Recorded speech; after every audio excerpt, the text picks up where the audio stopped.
7. Karomah Syekh Abdul Qadir Al-Jailani.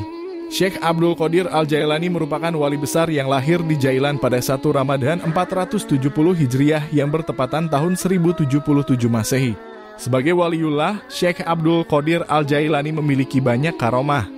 Karomah-karomahnya yang masyhur dapat dibaca dalam kitab Manaqib yang berjudul Lujainud dari karya Sayyid Syekh Jafar bin Hasan Al-Barzanji. Karomah Syekh Abdul Qadir Al-Jailani yang masyhur tersebut adalah 7 karomah berikut ini. 1. Berpuasa sejak bayi.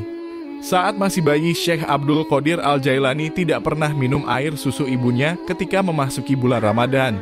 Beliau turut berpuasa dan tidak ingin makan apapun meski saat itu beliau masih bayi.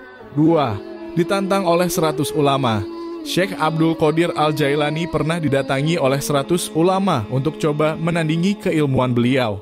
Setelah 100 ulama itu tiba di rumahnya, mereka dipersilakan duduk. Kemudian Syekh Abdul Qadir menundukkan kepala, lalu dari dada beliau keluarlah cahaya terang.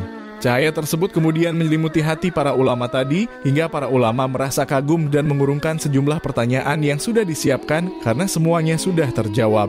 3. Menghidupkan bangkai ayam. Suatu ketika Syekh Abdul Qadir Al-Jailani berada di warung, kemudian ada seorang wanita menantang beliau agar menunjukkan kewaliannya. Namun saat itu beliau tidak mau, tidak lain adalah karena ketawaduannya yang merasa bahwa dirinya hanyalah orang biasa. Setelah itu ternyata wanita tadi melempari beliau dengan bangkai ayam. Maka seketika itu Syekh Abdul Qadir Al-Jailani mengambil bangkai ayam yang dilempar tersebut dan berdoa kepada Allah. Dan ternyata bangkai ayam tadi bisa hidup kembali. 4. Berguru kepada Nabi Khidir. Pada usianya yang sudah matang, Syekh Abdul Qadir Al-Jailani pernah didatangi oleh seseorang yang arif.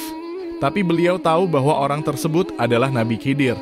Lalu Syekh Abdul Qadir berkata kepada Nabi Khidir, "Wahai Khidir, sesungguhnya kamu tidak akan sanggup bersamaku sebab aku bukanlah seperti Nabi Musa."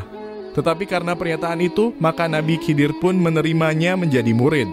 5. Memerintah angin. Suatu saat Syekh Abdul Qadir sedang ada di sawah.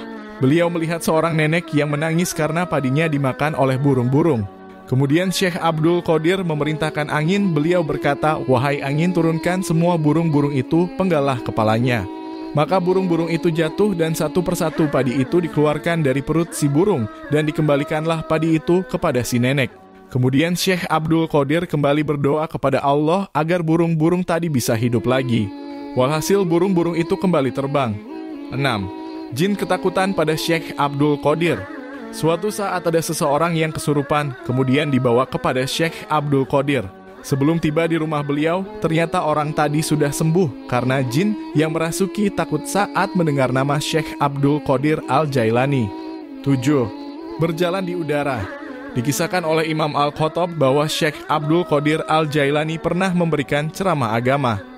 Saat itu tiba-tiba beliau selangkah demi selangkah menaiki udara yang seakan-akan ada tangganya. Kejadian itu disaksikan oleh para jamaah yang hadir. Demikian beberapa di antara kisah karomah Syekh Abdul Qadir Al-Jailani yang masyhur. Wallahu a'lam.